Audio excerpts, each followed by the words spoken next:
Whispers and my read-through of World War Z by Max Brooks. In the last video we finished off with an interview about the patient zero of the zombie plague, and now we're moving on to another interview which will begin now. Lhasa, the People's Republic of Tibet, the world's most populous city, is still recovering from the results of the last week's general election. The Social Democrats have smashed the alarmist party in a landslide victory, and the streets are still roaring with revellers. I meet Nuri Televaldi at a crowded sidewalk cafe. We have a shout over the euphoric din. Before the outbreak started, overland smuggling was never popular. To arrange for the passports, the fake tour buses, the contracts, the protection on the other side, all took a lot of money. Back then, the only two lucrative routes were into Thailand or Myanmar. Where I used to live, in Kashi, the only option was into the ex-Soviet republics. No one wanted to go there, and that is why I wasn't initially a Shetao. Now just stop here to quickly say that some of the phrases have references to what they mean, so I'm going to do my best to work those into the story without hindering them by saying this anymore. So a Shetao is a snakehead, the smuggler of Renshi, or human snake of refugees. I was an importer, raw opium, uncut diamonds, girls, boys, whatever was valuable for those primitive excuses for countries. The outbreak changed all that. Suddenly we were besieged with offers, and not just from the Ludong Renku. And the Ludong Renku are China's floating populace of homeless labour.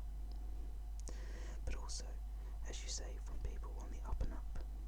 I had urban professionals, private farmers, even low-level government officials.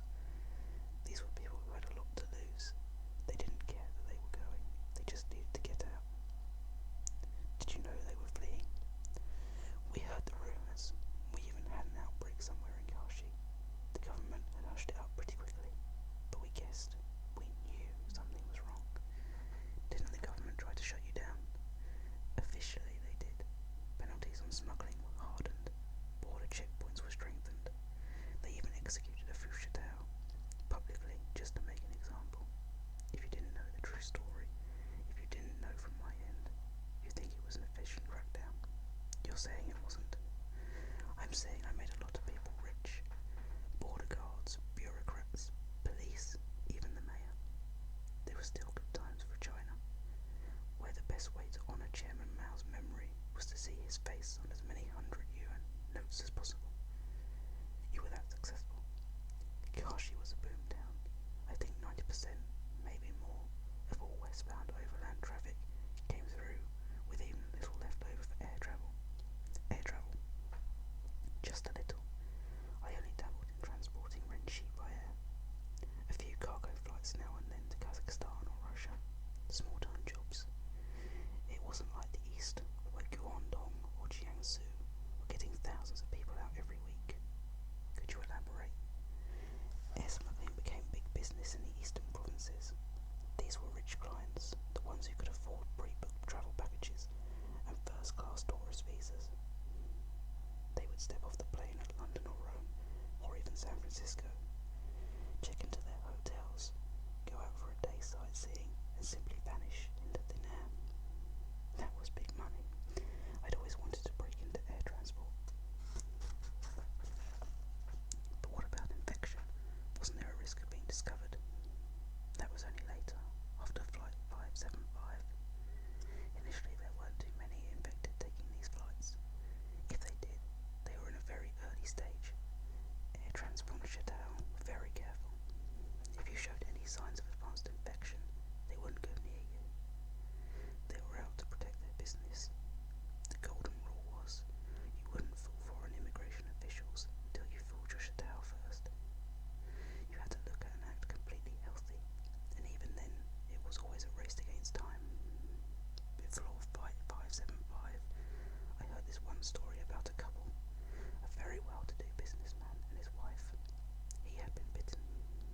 a serious one, you understand, but one of the slow burns, where all the major blood vessels are missed. I'm sure they thought there was a cure in the West. A lot of the infected did. Apparently, they reached the hotel room in Paris just as he began to collapse. His wife tried to call the doctor, but he forbade it. He was afraid they would be sent back. Instead, he ordered her to abandon him, to leave him before he lapsed into coma. I heard that she did, and after 2 days of groans and commotion, the hotel staff finally ignored the do not disturb sign and broke into the room. I'm not sure if that was how the Paris outbreak started, though it would make sense. You say they didn't call for a doctor, that they were afraid they'd be sent back, but then why try to find a cure in the West? You don't really understand a refugee's heart, do you? These people were desperate. They were trapped between their infections and being rounded up and treated by their government. If you had a loved one, a family member, a child who was infected, and you thought there was a shred of hope in some other country, wouldn't you do everything in your power to get there? Wouldn't you want to believe there was hope? You said the man's wife, along with the other Renshi, vanished into thin air. It had always been this way, even before the outbreaks. Some stay with family, some with friends. Many of the poorer ones have to work off their bow. The bow is a debt many refugees incur during their exodus to the local Chinese mafia. The majority of them simply melted into the host country's underbelly, the low-income areas, if that's what you want to call them. What better place to hide than among the part of the society that no one else even wants to acknowledge? How else could so many outbreaks have started in so many first world ghettos? It's been said that many Chatel propagated the myth of a miracle cure in other countries.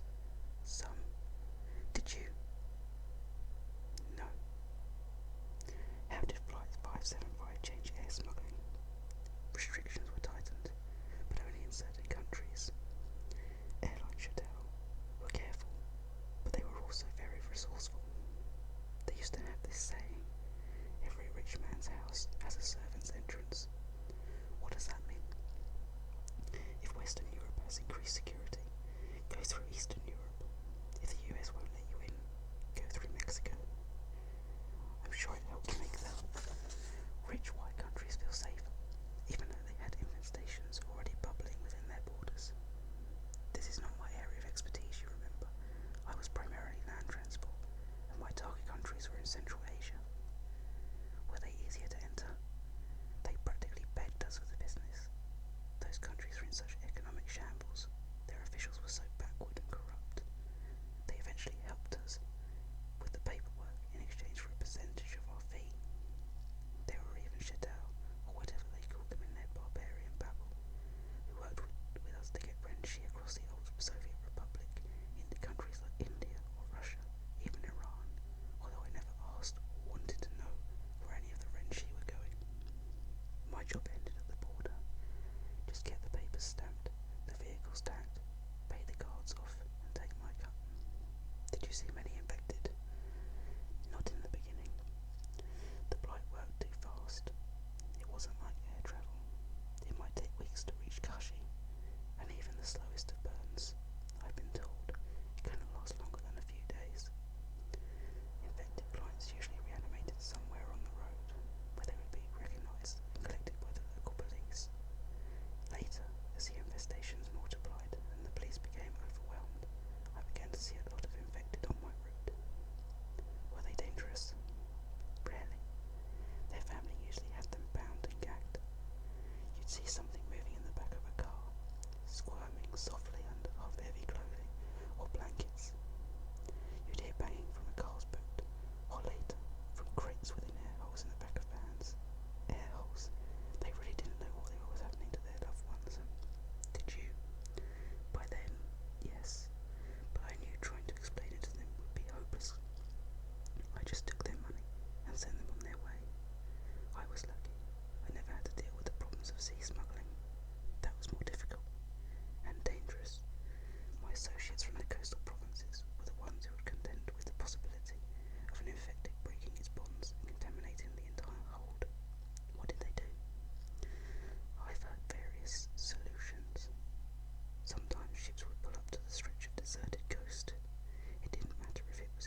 wisdom and spiritual enlightenment. Some simply search for peace. Stanley MacDonald is one of the latter, a veteran of almost every campaign across the expanse of his native Canada. He first encountered the living dead during a different war, when the 3rd Battalion of Princess Patricia's Canadian Light Infantry was involved in drug interdiction operations in Kyrgyzstan. Please don't confuse us with the American Alpha teams. This was long before their deployment, before the panic, before the Israeli self-quarantine. This was even before the first major public outbreak in Cape Town. This was just at the beginning of the spread, before anybody knew anything about what was coming. Our mission was strictly conventional: opium and hash, the primary export crop of terrorists around the world. That's all we'd ever encountered in the rocky wasteland: traders and thugs and locally hired muscle. That's all we expected. That's all we were ready for. The cave entrance was really easy to find. We tracked it back from the blood trail leading to the caravan. Right away we knew something was wrong. There were no bodies. Rival tribes always left their victims laid out and mutilated as a warning to others. There was plenty of blood and bits of brown, rotting flesh. But the only corpses we found were the pack mules. They'd been brought down, not shot, by what looked like wild animals. Their bellies were torn out, and large bite wounds covered their flesh. We guessed they had been wild dogs. Packs of those damn things roamed the valleys, big and nasty as Arctic wolves. What was most puzzling was the cargo, still in their saddlebags, or just scattered around the bodies. Now, even this wasn't a territorial hit, even if it was a religious or tribal revenge killing. No one just abandons 50 kilos of prime, raw, bad brown, a nickname for a type of opium grown in the Pakistan province of Afghanistan, or perfectly good assault rifles, or expensive personal trophies like watches, mini-disc players, and GPS locators. The blood trail led up the mountain patch. From the massacre in the Wadi, a lot of blood. Anyone who lost that much wouldn't be getting up again. Only somehow he did. He hadn't been treated. There was no other track marks. From what we could tell, this man had run, bled, fallen face down. We could still see his bloody face mark imprinted in the sand. Somehow, without suffocating, without bleeding to death, he'd lain there for some time, then just gotten up again and started walking. These new tracks were very different from the old. They were slower, closer together. His right foot was tracking, clearly why he'd lost his shoe, an old worn-out Nike high top. The drag marks were sprinkled with fluid, not blood, not human, but droplets of hard black crusted ooze that none of us recognised. We followed these and the drag marks to the entrance of the cave. There was no opening fire, no reception of any kind. We found the tunnel entrance unguarded and wide open. Immediately we began to see bodies, men killed by their own booby traps. They looked like they'd been running to get out. Beyond them, in the first chamber, we saw our first evidence of a one-sided firefight. One-sided because only one wall of the cavern was pockmarked by small arms. Opposite the wall were the shooters. They'd been torn apart, their limbs, their bones, shredded and gnawed, some still clutching their weapons. One of those severed hands with an old Makarov still in the grip. The hand was missing a finger. I found it across the room, along with the body of another unarmed man who had been hit over 100 times. Several rounds had taken the top of his head off. The finger was still stuck between his teeth. Every chamber told a similar story. We found smashed barricades, discarded weapons. We found more bodies, or pieces of them.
face down was still jammed on the rocks, still connected by the torsos by a line of entrails. It was still moving, still clawing me, trying to pull my arm into its mouth. I reached for my weapon. The burst was angled upward, connecting just under and behind the chin, spraying its brains across the ceiling above us.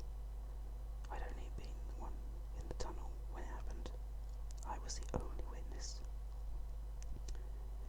Exposure to unknown chemical agents, that's what they told me when back in Edmonton. That was an adverse reaction to our own prophylactic medications. They threw in a healthy dose of post-traumatic stress disorder for good measure. I just needed rest and a long-term evaluation. That's what happens when you're on your own side. It's only interrogation when it's an enemy. They teach you how to resist the enemy, how to protect your mind and spirit. They don't teach you how to resist your own people, especially people who think they're trying to help you see the truth. They didn't break me, I broke myself. I wanted to believe them. I wanted them to help me. I was a good soldier, well trained, experienced. I knew what I could do to my fellow human beings and what they could do to me. I thought I was ready for anything. Who in his right mind could be ready for this? Let me move on to the next interview. The Amazon rainforest, Brazil.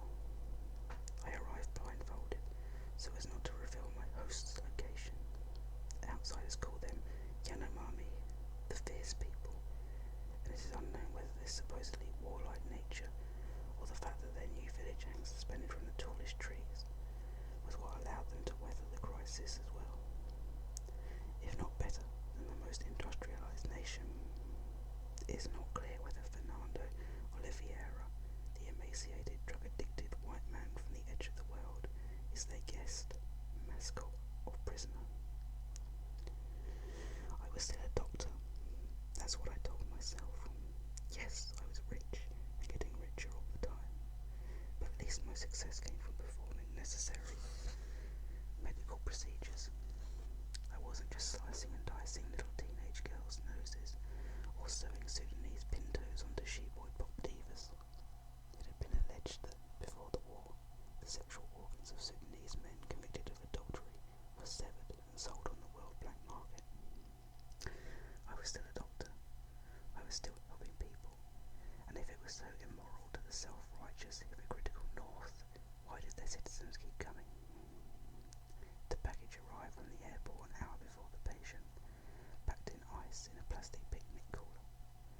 Hearts are extremely rare, not like livers or skin tissue, and certainly not like kidneys, which after the presumed consent law was passed, you could get from almost any hospital or morgue in the country. Was it tested? For what? In order to test for something, you have to know what you're looking for. We didn't know about walking plague then. We were concerned with conventional ailments, hepatitis or HIV/AIDS, and we didn't even have time to test for those. Why is that? Because the flight had already taken too long.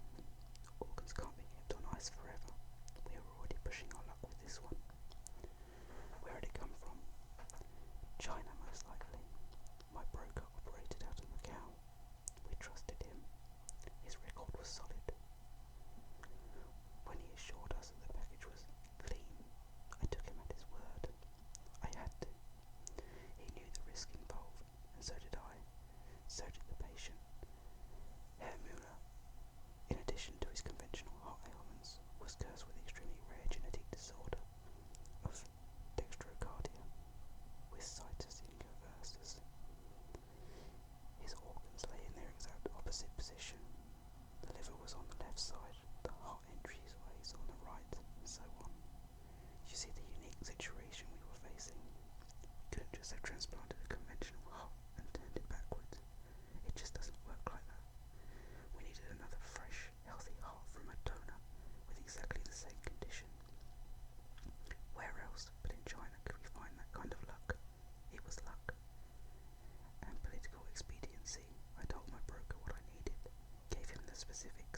Sao Paulo. Arrogant bastard, even for a cardiologist. It killed my ego to have to work with, under, that prick, treating me like I was a first-year resident. But what was I going to do? Herr Muller needed a heart, and my beach house needed a new herbal jacuzzi. Herr Muller never came out of the anesthesia. As he lay in the recovery room, barely minutes after closing, his symptoms began to appear.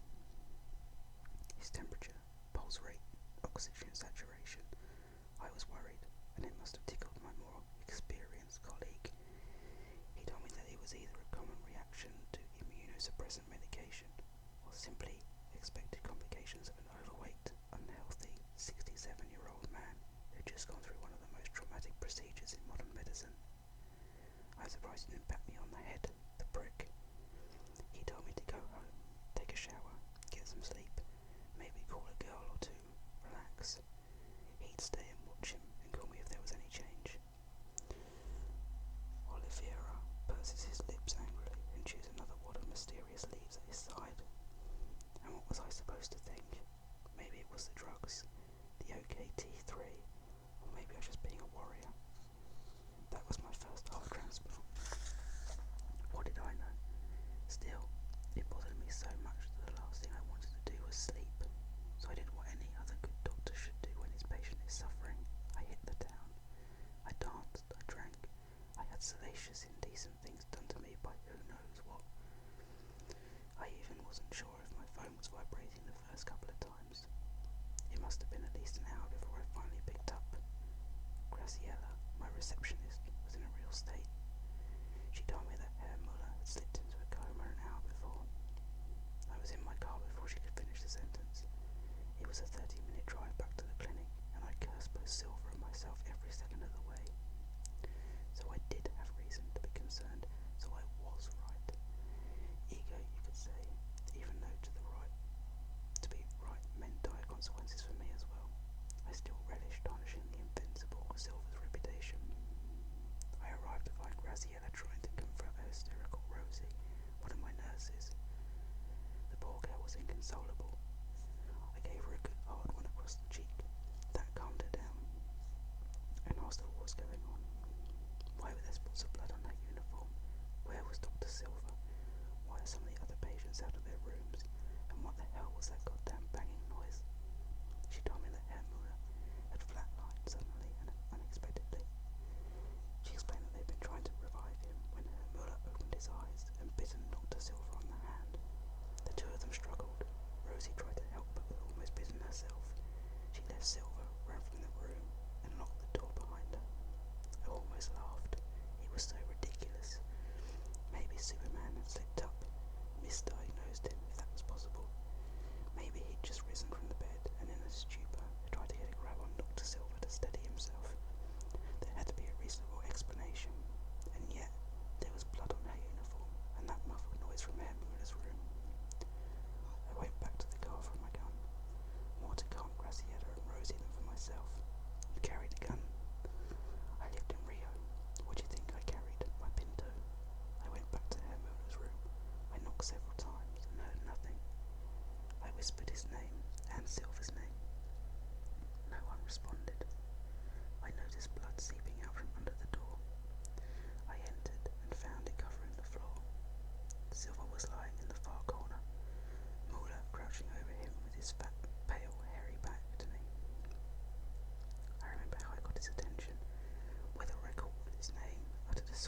serious. What if he hadn't reanimated in my clinic? What if he managed to make it all the way home? Is that possible? Of course it is. Think about it. Because the infection started in the heart, the virus had direct access to his circulatory system, so it quickly reached his brain seconds after it was implanted. Now you take another organ, a liver or a kidney, or even a section of grafted skin. That's going to take a lot longer, especially if the virus is only present in small amounts. But the donor doesn't have to be fully reanimated. What if he's just newly infected? The organ may not be completely saturated. It might have only been an infinitesimal trace. You put that organ in another body, and it takes days, before even it eventually works its way out into the bloodstream. By that point, the patient might be on the way to recovery, happy and healthy and living a regular life. But whoever is removing the organ may not know what he's dealing with. I didn't. These were very early stages when nobody knew anything yet. Even if they did know, like elements in the Chinese army, you want to talk about immoral. Years before the outbreak, they've been making millions on organs from executed political prisoners. You think something like a little virus is going to make them stop sucking that golden tit. But how? You remove the heart, not long after the victims died, maybe even while he's still alive. They used to do that, you know, remove living organs to ensure their freshness, pack it on ice, put it in a plane for Rio. China used to be the largest exporter of human organs on the world market. Who knows how many infected corneas, infected pituitary glands, mother of God, who knows how many infected kidneys they pumped into the global market. And that's just organs. You want to talk about donated eggs from political prisoners, the sperm, the blood. You think immigration was the only way the infection swept across the planet? Not all the initial outbreaks were Chinese nationals. Can you explain all those stories of people suddenly dying of unexplained causes, then reanimating without ever being bitten? Why did so many outbreaks begin in hospitals? Illegal Chinese immigrants weren't going to hospitals. Do you know how many thousands of people got illegal organ transplants in those early years leading up to the Great Panic? Even if 10% of them were infected, even 1%. Do you have any proof of this theory? No, but that doesn't mean it didn't happen. When I think about how many transplants I performed, and all those patients from Europe, the Arab world, even the self-righteous United States, few of you Yankees ask where you knew kidney or pancreas was coming from. But if a slum kid from the city of God was some unlucky student in a Chinese political prison, you didn't know, you didn't care, you just signed your traveller's checks, went under the knife, then went home to Miami or New York or whatever. Did you ever try to track these patients down, warn them? No, I didn't. I was trying to recover from a scandal, rebuild my reputation, my client base, my bank account. I wanted to forget what happened, not investigate it further. By the time I realised the danger, it was scratching at my front door. So, that's where I'm going to end this video. So as you can see, the infection is getting around the world from China. It's appeared in the Middle East, and obviously we've heard a story of it appearing in Paris, and it will continue to spread until it breaks and we get the mass spreading of this walking plague, as it's been referred to. In the next few interviews, we'll see some of the initial outbreaks and the people's interviews of what happened to them and how they managed to survive. So thanks for listening to this video, and if you liked it, leave a comment or subscribe.